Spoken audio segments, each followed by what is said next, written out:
गौरी नंदन गजवदना, गौरी नंदन गजवदना, गणेश वरदा मां पाहि, गणेश वरदा मां पाहि। गजमुख गजमुख गणनाथा, गजमुख गजमुख गणनाथा, गणेश वरदा मां पाहि, गणेश वरदा मां पाहि। गजानन गजानन गजानन गजानन गजानन ॐ गजवदना, गजानन ॐ गजवदना। एकदन्ता गजानना, एकदन्ता गजानना, हेरम्बा गजानना, हेरम्बा गजानना। एकदन्ता गजानना, एकदन्ता गजानना, हेरम्बा गजानना, हेरम्बा गजानना। गजानना गजानना गजानना गजानना गजानना ॐ गजवदना, गजानना ॐ गजवदना। एकदन्ता Gajanana, एकदन्ता Gajanana, Heramba Gajanana, Heramba Gajanana. एकदन्ता Gajanana, एकदन्ता Gajanana, Heramba Gajanana, Heramba Gajanana. Gajanana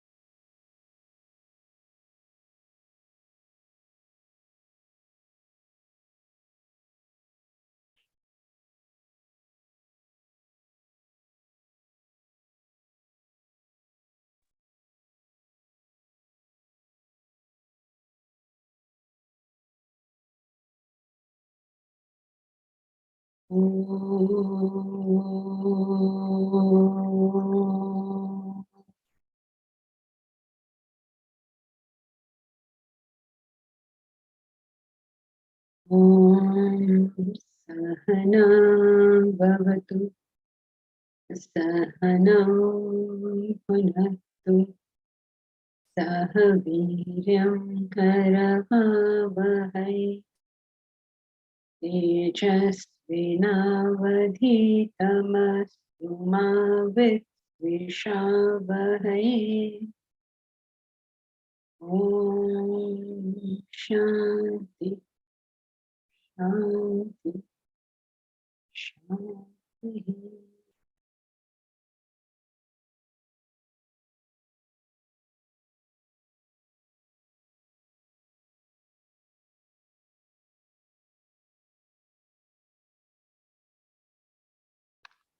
We have been studying the concept of the waker, the dreamer, the deep sleeper. This is another classification of the human personality, where firstly, only the vasanas are, in which case you're in deep sleep. Then secondly, when the mind and intellect start manifesting, you have some thoughts, and so you come into the dream state, and finally you come to the waking state, where all of them are there. The vasanas are there, the mind and intellect is there, and the body is also there. So please, when we say, the gross body is in the waking state, when you say gross body, it implies everything else, because the body cannot exist without everything else. So we say deep sleep, vasanas, dream state, mind and intellect, waking state, gross body. So when you say mind and intellect, includes the vasanas. When you say body, includes everything that comes prior to it. Okay. Now these are the three states. Now you will say, why are we classifying it like that? All the other classifications seemed almost like from a waker's point of view, body, mind, intellect, and all it all seems very waking point of view. This is so that we get the entire data when we start doing our analysis of philosophy. And the entire data tells us that our sense of self is not permanent. At one point, we believe, I am Elsie, I am Sarah, I am Usha, I am Deepraj. I think that about myself. And then the same person, in just 2 minutes, suddenly thinks of something else. The sense of me and my attributes can change immediately. Even now, as you're sitting in class, this can happen. Whenever it gets too boring, your mind goes off somewhere. Isn't it? And your mind goes to, oh my God, what will happen about my exams? What will happen? It's changed. And it changes like that in a fraction. And then everything that you are experiencing over here is not there anymore. That is why if you ask people what was the flow of thought, they don't know. They have no idea what happened because they weren't there. They weren't there means physical body was there, but they weren't there. The person was not there. So it's such a shifty thing. Our sense, haven't you ever thought, oh, I'll meet Justin Bieber and then I'll talk to him like this or something. And then he will think I'm so brilliant and then he will give me a role in his movies. Some world you create out of absolutely nothing. Now, what is important to us? We know all this for a fact. But what is important for us is to understand that when I am in that dream world, I believe everything about it. There is nothing in it that I question. I never say, is it true really that I am meeting the queen? I don't say all this. When I am meeting the queen, I am meeting the queen. Your sense of what is happening is identical as what's happening right now. Now, if I ask you, what are you doing? You'd say, I'm in class. I'm listening to a lecture on Vedanta. You say this. And you have a certainty about it. The frightening thing is, you have the same certainty in the dream. Then you wake up from the dream and you say, that was nothing. But while we went through it, we were certain. And then I come out and negate it. I say, it's a dream. What nonsense. Don't even talk about it. Why are you bringing it in here? It seems stupid to be even talking about it. Now, what is frightening is sense of self, the sense of reality, the sense of what is going on, and not questioning it is exactly the same in both cases. And that gives us pause. I was so certain there. I am so certain now. I am so certain now that that was false. What do I know about this? That is a frightening question to have. To be so sure and to wonder whether it is so. When you start wondering whether it is so, you are a philosopher. When you become sure that it is not so, you are in the lunatic asylum. So don't do all nakra, okay? Don't say it's not there, the whole world is illusion. Don't talk rubbish. At the moment, we don't know whether it's an illusion or not. Don't say, see Matrix, see it's saying that. Don't please see Matrix. Please understand that whatever seems very definite only seems definite. Whether it is so or not, I have no way of knowing. There is no way I can know this. There is no way I can know this means who cannot know this? The waker. The waker. Excellent, Deepraj. I'm so glad because that means you're getting the idea. The waker can never know whether his state is true or false. Everybody who knew the answer was waker, great, because then you're following the line of thought. Right? We can never know. So who can know? The self? The self never knows anything. A self-realized person. Self-realized person. Only then. So don't even think that over here we're solving the question. We're not. We're only raising the question. But We're only asking ourselves, is there something else? It's only a question. There's no answer to this question. We want. Janki, just one clarification. If the self is the witness, then the self knows whether it is real or not, right? The self is the enlivening principle. So doesn't the self know?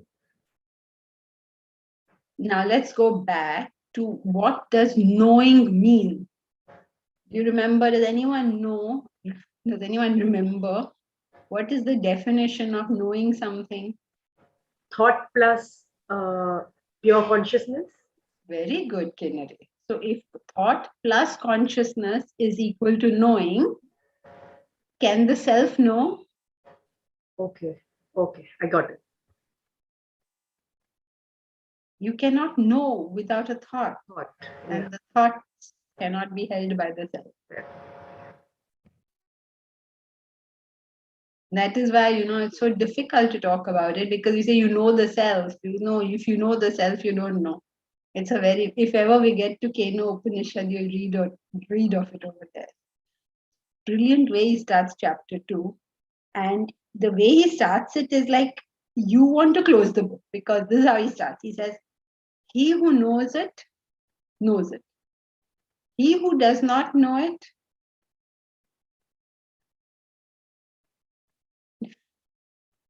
also knows it. Make up your mind, I know it or I don't know it. And he goes on like that. And it's like, is this gibberish or what? One man literally, he commented on the Vedas, on the Upanishads, and he said it was the babblings of humanity in early childhood. Very well expressed. But you can understand what he's saying. He's saying, like children, there is this ancient scripture so old, the human beings were in their infancy, they wrote all these babblings. And honestly, we can identify with these commentators, because literally what he who knows it, knows it. He who does not know it, knows it. If you say you know it, you do not know it. He who does not know it, knows it. Okay? Hey, Baba, make up your mind. Do you at least know what you're talking about? And yet everything fits beautifully. He who knows it, knows it. Right? The self-realized person who knows it, knows it. He who does not know it also knows it. Meaning what? When you claim you don't know the self, can you really make that? Can you even make that claim?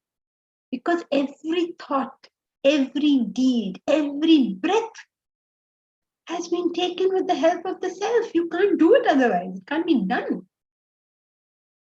How can you're all the time saying I. That is the self. What are you saying you don't know it? Of course you know it.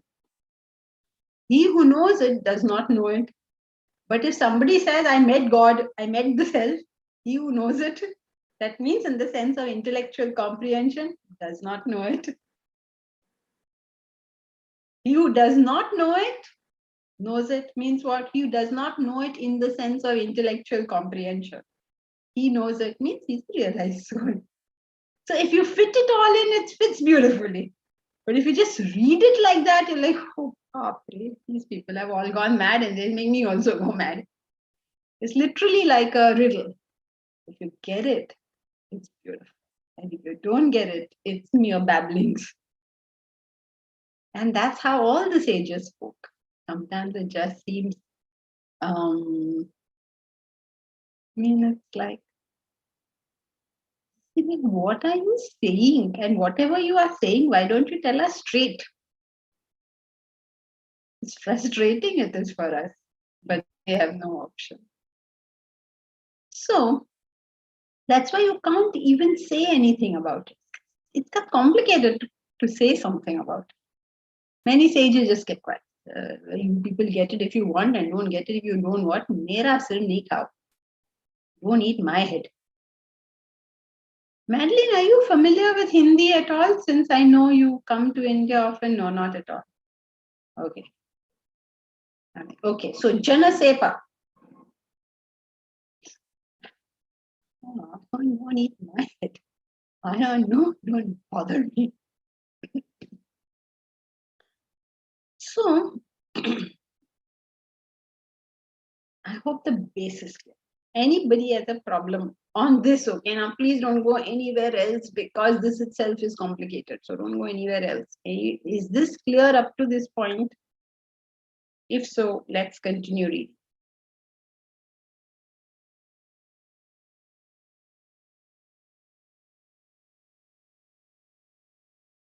Oh, is anybody new today? Is anybody new today? Let me see. Anyone who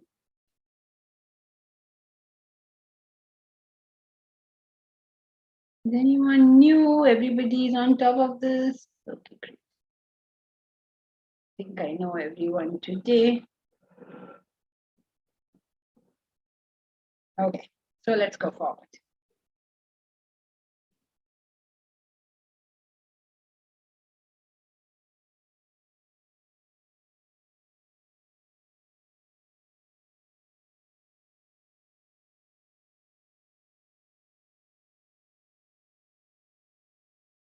We haven't done this paragraph. Oh, okay. Come on, who will read? I can read, Sajanki. Please do. Okay. So you go through the waking, dream, and deep sleep all your life. But at any given time, you assume only one of the three personalities. You're either a waker or a dreamer or a deep sleeper. When you take up the position of a waker, the waker goes through the experiences of the waking world. The waker treats the waking world as real and rejects the dream world as unreal, a mere illusion. Again, when you take up the position of a dreamer, the dreamer treats the dream world as real. To the dreamer, the waking world and all that goes with it do not exist. So both the waker and the dreamer experience a relative reality as long as each is confined to his respective realm of experience. But the moment he crosses the boundary of his world, its reality is lost. Yet both the waker and the dreamer emphatically assert that his world is absolutely real. Should I continue or? No, just summarize. Thank you. Oh, okay. At any given time, you assume either a waker, a dreamer, or a deep sleeper personality, experiencing either the waking, the dream, or the deep sleep state, respectively. So you experience a relative reality as long as you're confined to the respective realm of experience. For instance, as a waker or as a dreamer, you emphatically assert that your waking world or your dream world, respectively, is 100% real, and you reject the other world as unreal.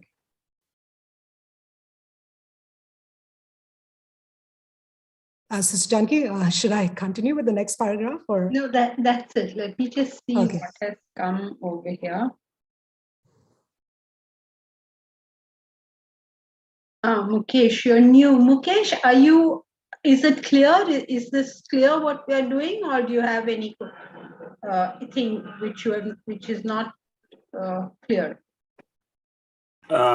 it's completely new for me at the moment. So I'm, it's early stages. So I'm trying to follow, and I do read some script, some scriptures and that. So I have some understanding. Okay, so you're on top of what we're doing, right? Shouldn't be like, oh my God, what gibberish is going on here?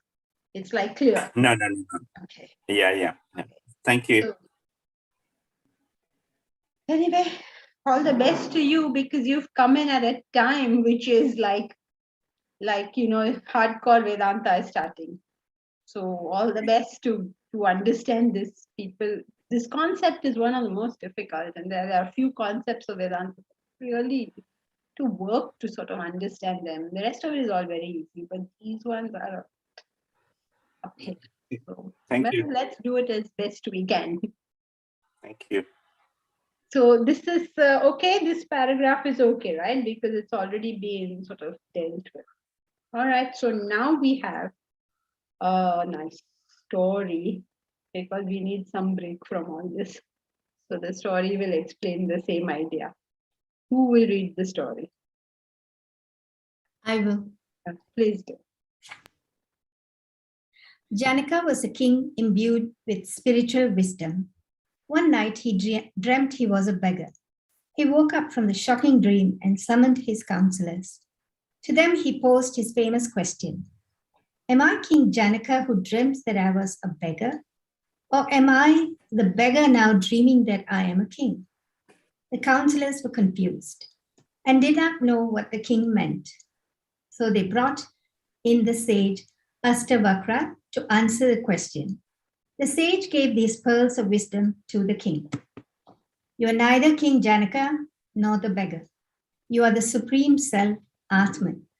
In the waking state now, the self has assumed the form of the king. A while ago, in the dream, the self had become the beggar. At another time, it would take the form of the deep sleeper. You're not the waker, dreamer, or deep sleeper. You are the self. The story of King Janaka. The king one night dreamt that he was a beggar. He called for his counselors and questioned if he was the king who dreamt that he was a beggar, or a beggar dreaming that he is king. The counselors brought sage Astavakra to answer the question. He said, the waker state, the self assumed the king. In the dream state, the self becomes the beggar, and at another time, a deep sleeper. You are neither a waker, dreamer, or deep sleeper, but the self.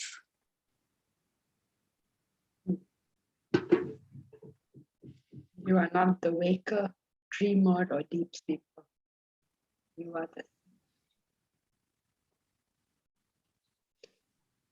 Your hair can stand on in. Understand what he's saying.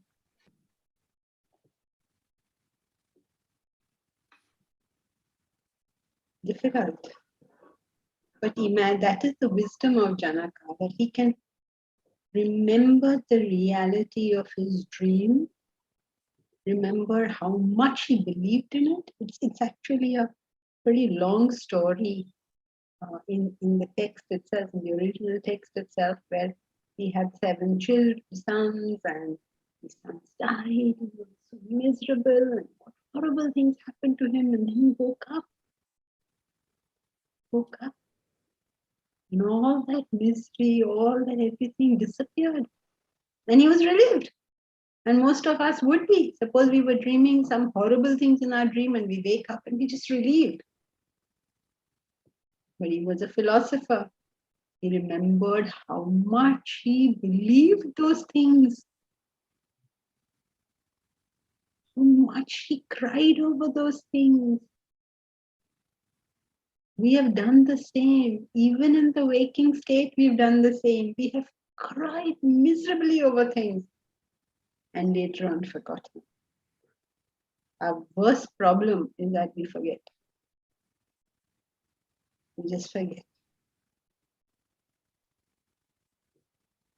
We have all cried at some point. Some toy we lost in childhood, and we were miserable. In our teenage years, some boy, some girl in college said something or didn't say something, And we were miserable. Today, you can't even remember those things. And that's our tragedy. We forget. We didn't forget. He said, I remember that sorrow. Now I want to know, is that sorrow true, which I felt so much then? Or is this joy true, which I feel so much now? Which is true? Or are both true? Or are neither true? The philosopher tends to question. The non-philosophers tend to accept things.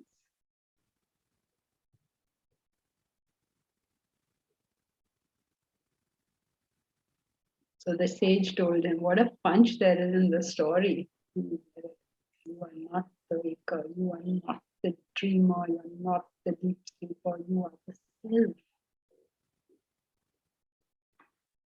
You know, it just expands our whole comprehension of everything, if we get it. If we get that we are the self, then who are we friends with and who are we enemies with? Who is my family and who is not my family? All I can see is the self. I don't see anything else. When I comprehend that, when I understand this, how can my life say, oh, I'm so miserable, you didn't say something nice about me, I'm so sad. How can you treat me like this? Can you ever talk like that? It's like the king is telling his clerk, I don't know, his sipahi or something. Oh my God, you have such a beautiful spear. Why don't I have such a beautiful spear? Pagal hai, pagal hai. That's what Isavasya Upanishad says, na? Kasyasvidhanam. Whose wealth is it? If anyone has wealth, whose wealth is it? It's my wealth. If anyone has beauty, whose beauty is it? It's my beauty. If anyone has children, whose children are they? My children. Because you can see a universal oneness. What jealousy, what anger, what disappointment, what can you, how is it possible? But for that expansion has to take. Who are you criticizing and what are you criticizing? Who are you loving and why are you loving? Please remember, love and hate are a brother and sister. They're Siamese twins. Where there is love, there is hate. Where there is hate, there is love. These two cannot exist without each other. Even in the same person, the people you hate the most are the people you love the most.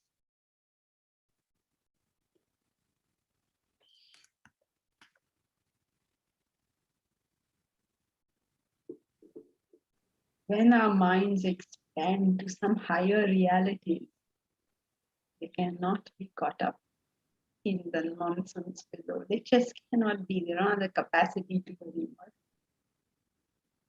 That is why most philosophers find everything pretty funny in life.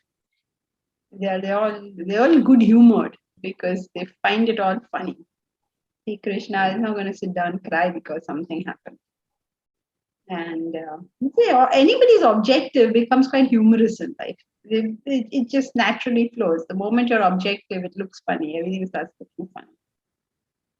Which you also see, na? You're objective towards Mr. Bean, very funny. You get involved in him, big tragedy. When you get involved in him, when you have a Mr. Bean in your house and you get involved, and all terrible. But you see him on screen, all good fun. Okay, so, all of you don't have this story in your book. Okay, so this is my version, and obviously Usha's version too. Yeah. So I don't know which one y'all are all reading, but if you don't have it, then maybe we can request Bharat to put a picture of this portion on the group. I assume you're all in the group. If anybody in the class is not on the group, then please get yourself into the group. How do you get yourself into the group? You message Bharat. How do you get Bharat's number? How do you get Bharat's number? How did I really get Bharat's number? I guess you look on the website, huh? Post it in the chat. Oh, okay. Oh. Yeah, I have a question. 1 second, Omkar. I'll just come. Madeline. How is self shared? What is shared? Shared. What do you mean shared? Self is one, so there's no question of sharing it. Sorry, Jankaji, because I just heard that the self is shared. Maybe I didn't hear well. Shared as in everybody shares one self. I couldn't get that. Maybe I didn't hear right. Okay, so self, the transcendental reality, is all pervading. Right? Oh, in the sense of all pervading.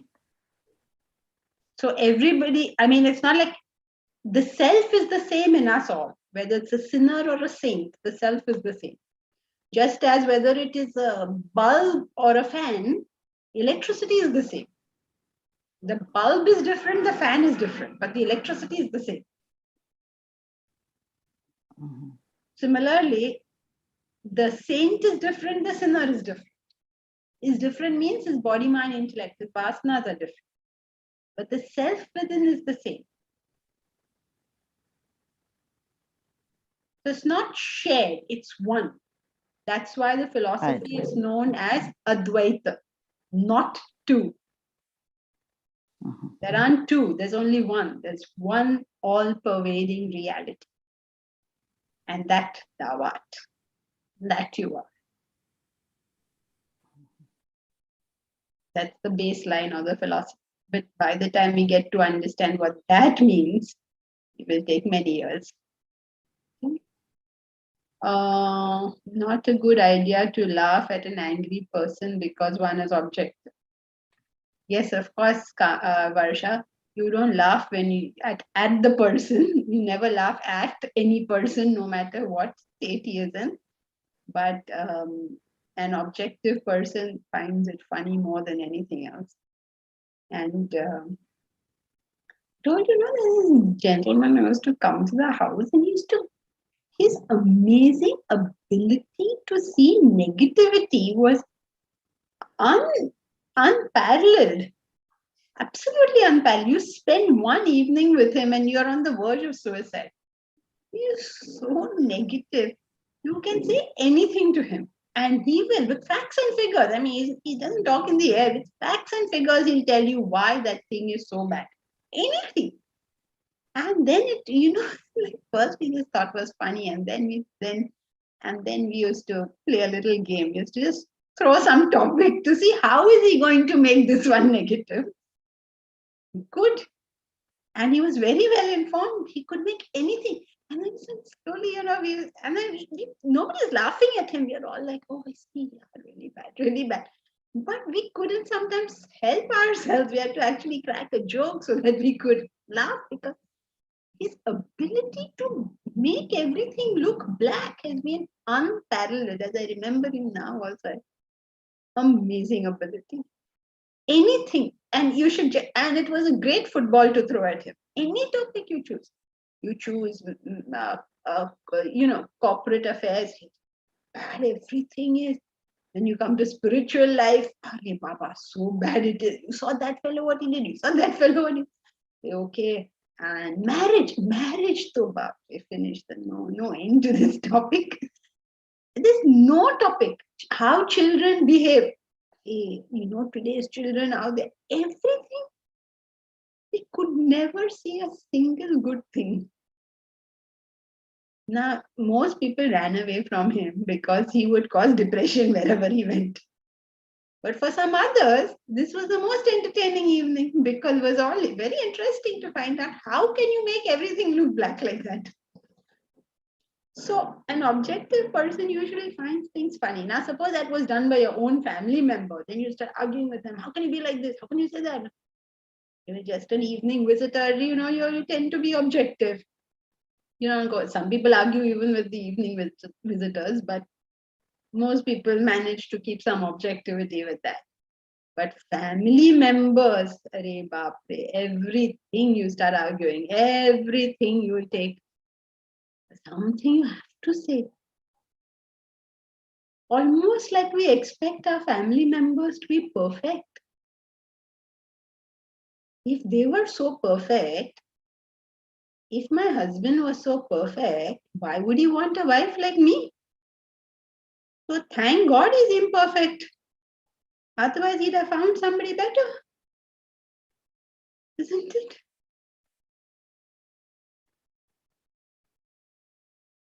So that they are imperfect, that they have faults is a given, as much as it's a given that we have faults.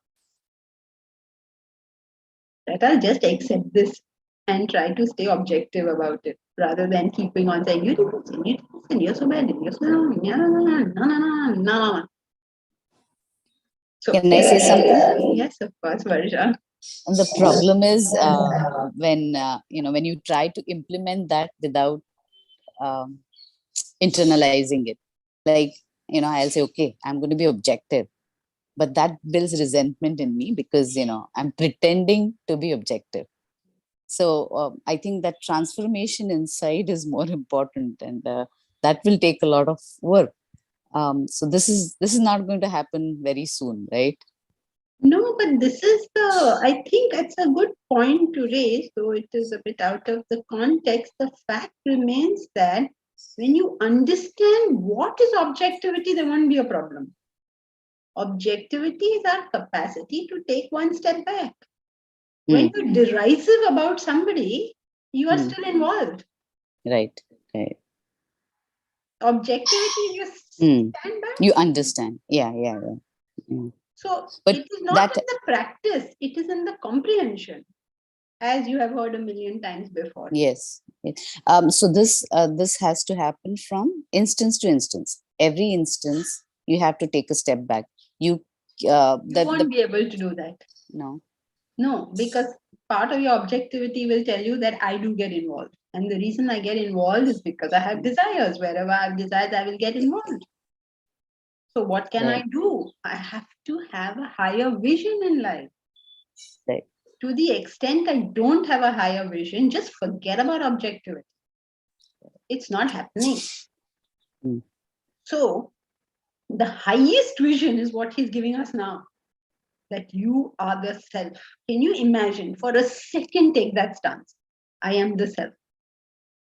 Okay? The moment you take that stance, just momentarily take that stance, now you realize, what difference does anything make any after? Okay, suppose I lost a competition and somebody else won it. Whose victory is that? Still mine. Yeah. You see the objectivity it suddenly gives to you. But where is that objectivity coming from? It comes from the vision change. We don't go instance by instance, because that you're just practicing something and that practice won't hold up. Right. I mean, it's better than not being impulsive, of course, you do a little bit, but it won't stand the barrage of things that the world sends to us. It's a barrage. It doesn't. It's constantly It doesn't. going on. Yeah, it's you're hit from all sides, You manage to stay objective in instance one, you 2, 3, 4, fifth one, whoever is in front of you gets Meltdown. Total meltdown. Yeah. So that's not the way to do it. Yeah. Jankaji? Yeah, go ahead. Can I ask, because it's still a bit abstract, the idea of saying, I am the self, can I practice by saying more, I am not the body, I'm not the mind, I'm not the intellect, in the situation where I'm being caught up with the situation, instead of just retreating and saying, I am the self, can I practice by saying, I'm not the BMI, I'm not the body, I'm not the mind, I'm not the intellect. So I withdraw, in other words. Is that a way to achieve this? It will be a very temporary thing, though. It will work for a bit and then it will stop working. as all things. So the better way, we should have a more comprehensive way of dealing with things. Okay, the first understanding we have to have is, as long as I have desires, I will react to things. Okay, there is no getting away from this.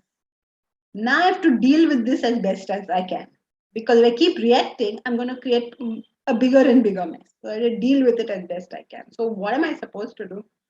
I try to have a higher vision, a higher value, a higher understanding in all things.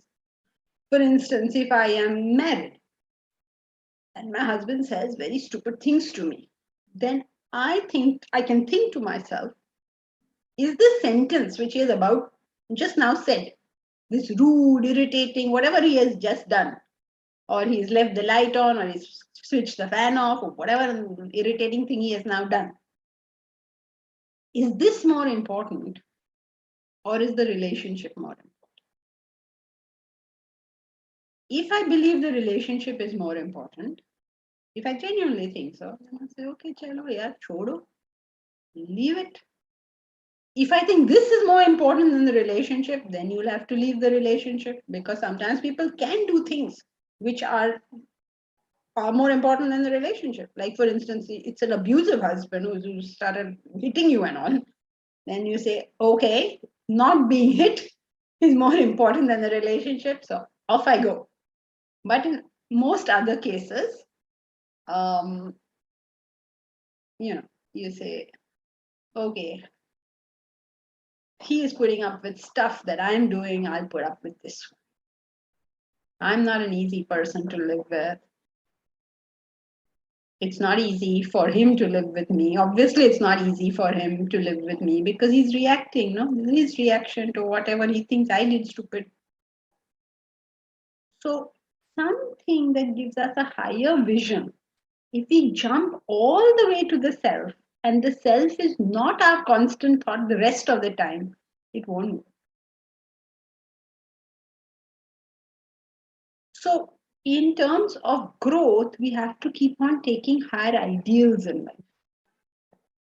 Keep on taking something higher, keep on taking something higher, whatever, wherever we are. And then the lower stops getting us involved.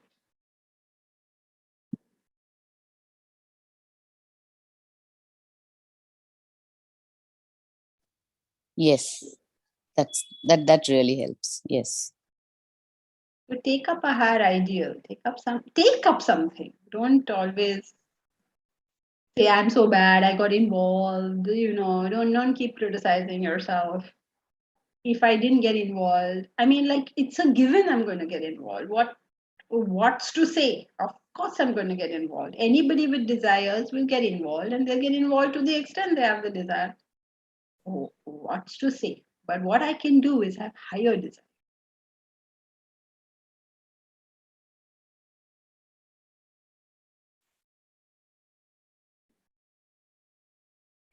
Yeah, Sahu Menon? Yes, Janki ji, we were told that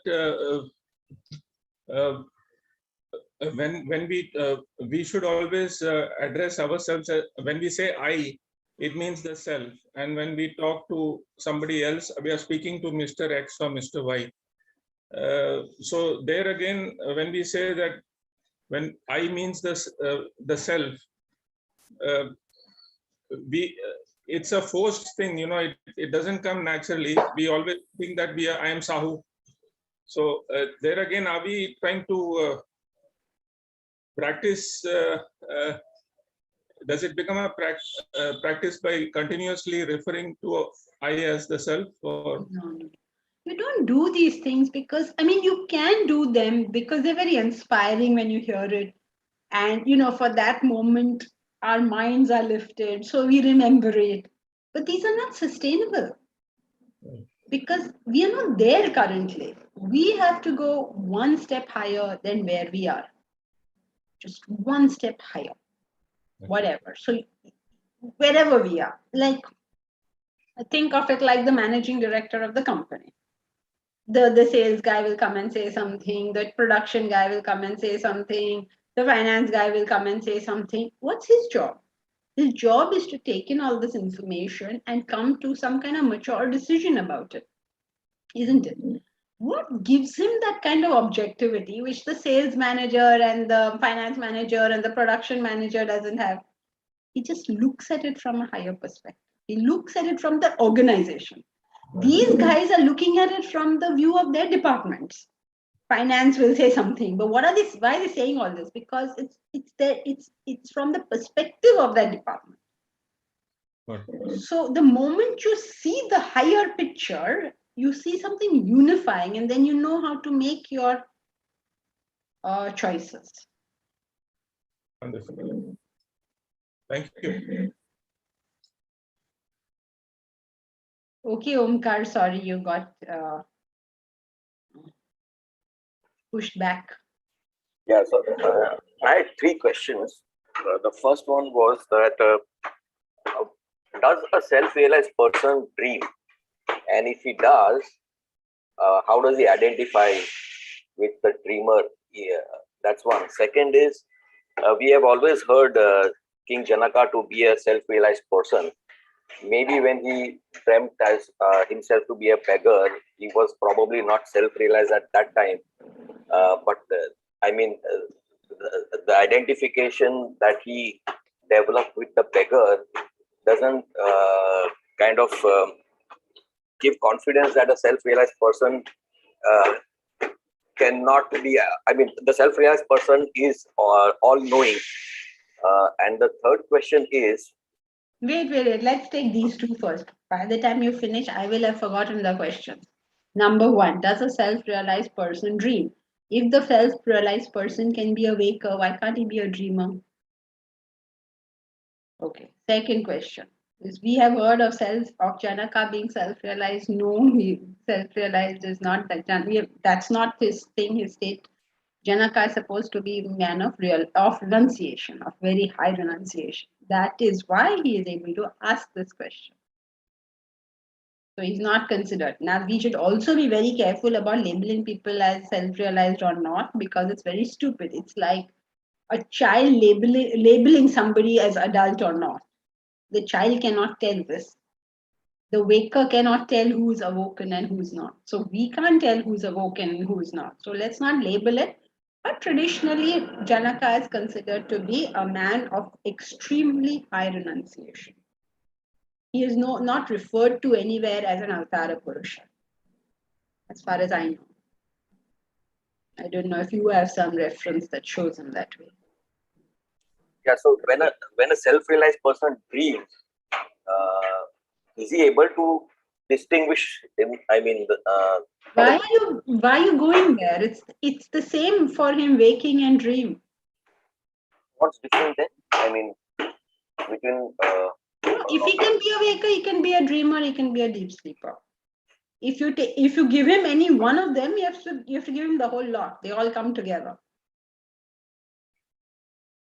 You can't be only waking or only dreaming or only deep sleeping, right? Because it's one package deal. You have to take the whole thing or not. So depending on whether you're accepting him to be a waker or not, you have to accept the other two. If you say, no, he cannot be a waker, which some people do take the stance, then he cannot be a dreamer, he cannot be a deep sleeper. But you have to be consistent in whatever you say.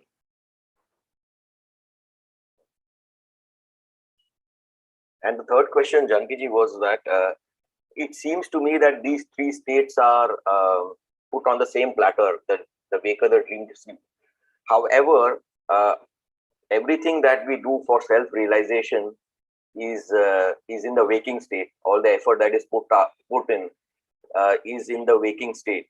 How then would I accept that the waker is not different from the dream state? You will never accept. You will constantly find reasons why waker is more important, more. You have to consider the waker more. You constantly find these reasons. You'll find a multitude of reasons for this. But all of these derive from the fact that You are a baker now. you are a waker now.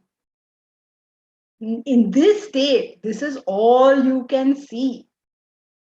And when you go to the dream state, that will be all you can see. Now Yeah, but you're saying, no, I'm very objective. I know that over here you can realize the self, over there you cannot. Who is making the statement?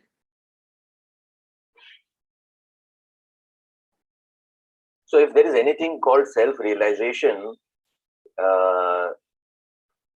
and the way to get to self-realization is definitely the efforts that we all talk about, and that cannot be in the dream state, because if I'm putting the efforts in the dream state, the moment the dream is over, everything is over. I'm not denying your logic. All I'm saying is you have to see it from your logic is correct, of course. No, so why this emphasis on the three states being almost the same? So that you understand your own belief system. Your own belief. Nobody is standing outside. Oh, I see now. What you are thinking is Vedanta is saying all three states are equal. That is not what Vedanta is saying.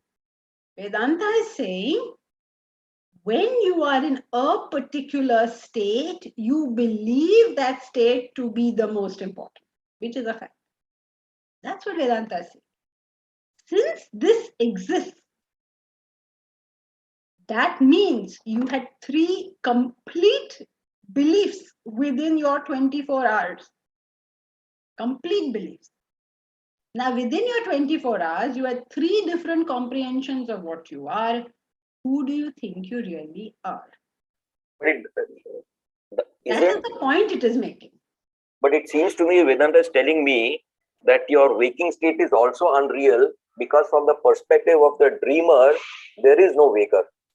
No, it's not telling you it is unreal that's not what it's saying. What it's saying is that the dream seems very real to you when you're there and the waking doesn't seem. That's what it's saying.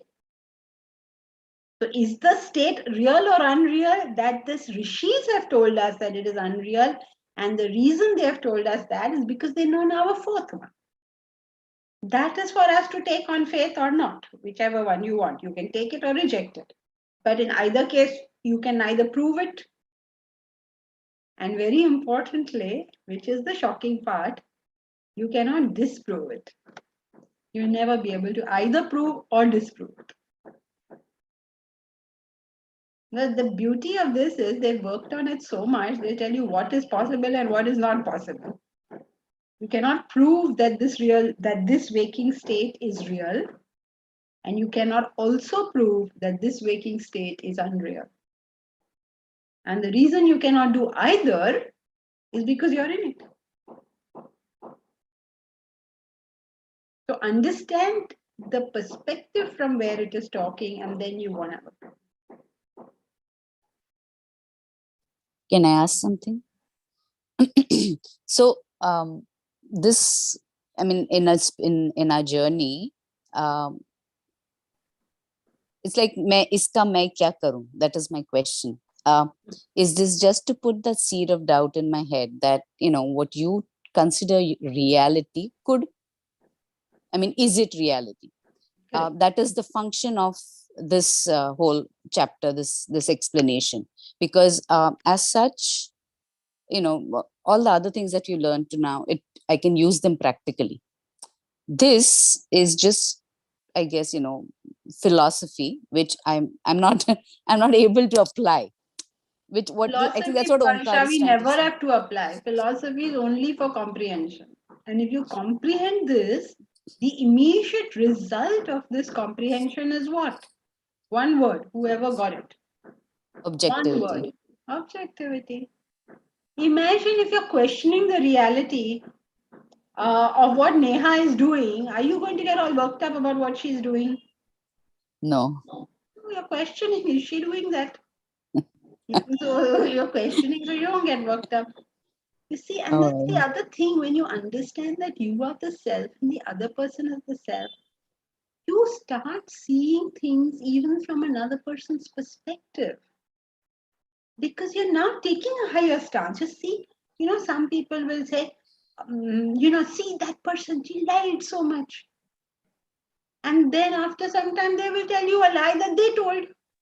But they are not able to see that I also lied. Right. So both of us have lied. So why have both of us lied? Because we were not comfortable to tell the truth. Correct. Whenever we are not comfortable to tell the truth, we will lie. Everybody will do that. So what that person did was the most obvious thing under that circumstance. And like that, when you understand, you can predict what people are going to do. Because you know exactly what they're going to do. If they're going to be uncomfortable to tell you something, they're going to prevaricate. They're going to not answer your question. You understand this so clearly. I say, oh, he didn't answer my question. What do you mean he didn't answer? Why would he? He has a right to his privacy, doesn't he? Yes. So how do you use it is you don't use it, you just understand. And then as sort of the comprehension of this goes clearer,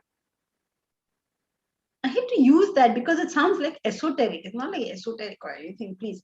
It is like as we mature, let's use words like this. As we mature, we are able to understand human foibles. We're able to understand why people do what they do. And we're able to understand we are doing exactly the same thing. Right.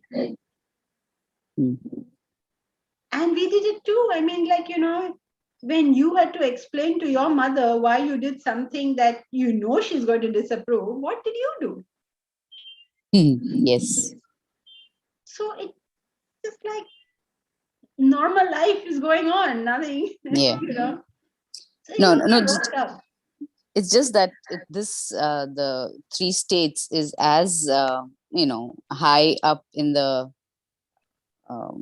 order as thinking I'm self. Sorry? That it's a bigger step than we just said that to apply to in practical, smaller steps are better. Getting a higher, this becomes a very, very high step, I feel. I mean, just like self, that concept is a little way up there to implement, understand. So basically, what is the recommendation? End of the day, it is not part of this topic, but anyway, what is the recommendation? First at all is you understand these concepts, at least theoretically. Then you say, okay, what do I do? So what do I do is coming in the next chapter, but basically is you for yourself have a goal in life. Whatever it is, some higher goal. And when you have that higher goal in life, you will see that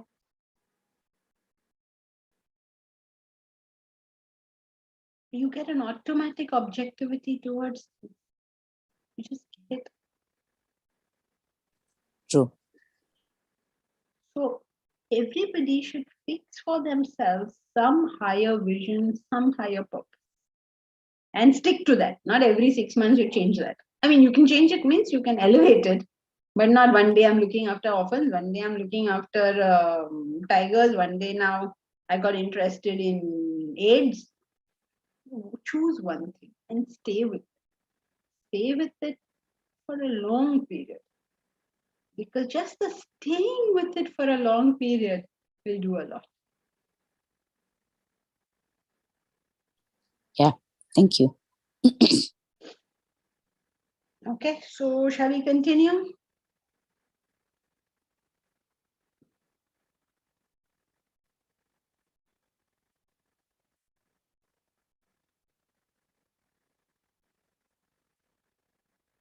Who will read the next para?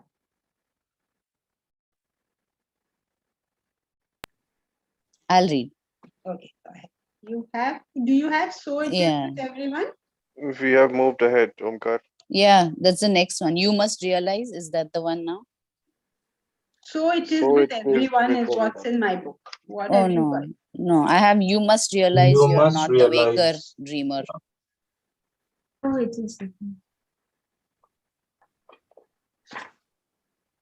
Okay, let's After you go through waking, the next one is you must realize. We just do whatever is on the screen. Omkar, do you have the latest version? Which version do you have?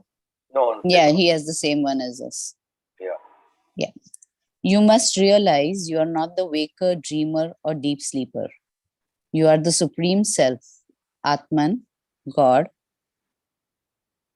You are pure consciousness, the supreme consciousness, passing through the gross, subtle, and causal bodies, assumes the form of the limited waker, dreamer, and deep sleeper. Just as colorless water appears green, blue, or yellow when seen through those colored glasses. Just as colorless water appears green, blue, or yellow when seen through those glasses. So, do you see yourself limited through these bodies? What a blunder you make of yourself to believe you are the waker, dreamer, or deep sleeper. Never do you recognize yourself in its pristine glory, the self that lies unconditioned beyond the three bodies. To discover your real self, you must transcend the limitation of your material equipments. Drop your identification and attachment with them through spiritual practices. You then attain your supreme being, the state of God consciousness known as Turiya. Turiya in Sanskrit means fourth. You reach the fourth state, the transcendental beyond the three mundane states.